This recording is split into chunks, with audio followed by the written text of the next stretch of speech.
We're reaching a quarter of a way through the WNBA season, and it's the perfect time to make way too early predictions on who will win the championship. I'm going to share my 5 teams who I think could win it all, including everyone's runaway favorite. This is based on the eye test, and we know this will change, but come on, it's fun. I'm Jordan Ligons, and this is the Buckets 5. Number 1. Okay. We have to start with the hottest team in the league right now, and that's the Las Vegas Aces.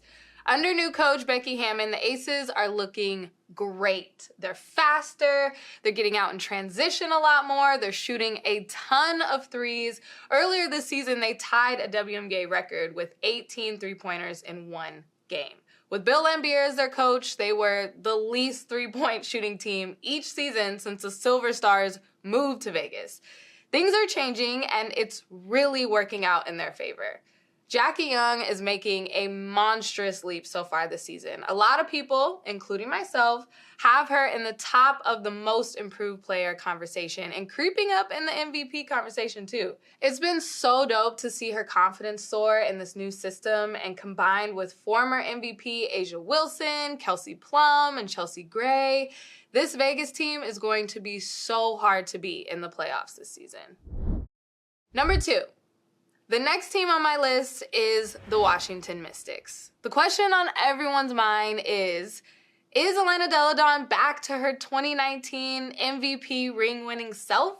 Look, she hasn't been at full strength since then, and she's back. EDD played her first season opener in 4 years, and she scored 21 points. They have her on this load management schedule. The coaches don't want her playing back-to-backs or traveling for long periods of time.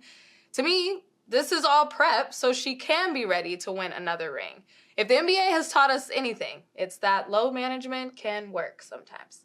The idea of easing her into a WNBA season is perfect, and the supporting cast is really playing well together. Natasha Cloud is a shooter now, if you haven't heard, and Ariel Atkins is still doing Ariel Atkins things, like scoring from every spot on the floor. My girl, Shakira Austin, has made an imprint on this league already as a rookie on both ends of the ball. They have the pieces. If they can stay healthy, which is key, I wouldn't be surprised if EDD earns her second ring come August.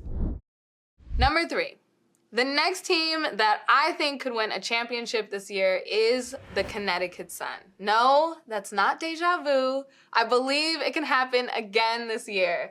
The Sun is who I call the always the bridesmaid, never the bride team. They continue to be on top of the league in the regular season. Then when it comes to the playoffs, they unravel. The Sun are also going to be without Jasmine Thomas for the rest of the season due to an ACL injury, a huge blow to their starting lineup, but they have dealt with injuries to their star players before. They're a tough, gritty team. Sometimes their wins aren't the prettiest, but they get the job done. As soon as we count them out, they prevail, especially when you have Alyssa Thomas, DeWanna Bonner, Courtney Williams, and the reigning MVP and Jonquel Jones on your team. I think this could be the year that Connecticut wins their first championship in franchise history. Number 4. The next team could go back-to-back, and that's the Chicago Sky. The slow start this season actually is on their side because last year, when they did win the championship, they didn't have a great start either. The Sky have a majority of that championship roster still on the team, and they added former Finals MVP Emma Meesseman. To me, that only helps their odds in the postseason. Their superstar, Candace Parker, has hinted that this could be her last season. She's been very vague and cagey about the whole retirement conversation. But how cool would it be to win 2 championships in your hometown before you call it quits? I mean, that seems pretty ideal to me. At number 5, this next team also has a superstar on the verge of retirement, and that's the Seattle Storm and Sue Bird. Seattle is always a safe bet for a championship contender. They've won 2 banners in the last 4 years. This one, though, would be Sue Bird's 5th ring, and that would make her the most winningest player in the history of the WNBA. Maya Moore, Tina Thompson, Simone Augustus, they all have 4. So, if I was the Storm's Breanna Stewart and Joelle Lloyd, I would be trying to go get that 5th championship for my girl Sue. Those are my top 5 championship contenders so far this season. Make sure to subscribe to the Buckets YouTube so you don't miss any WNBA content this season.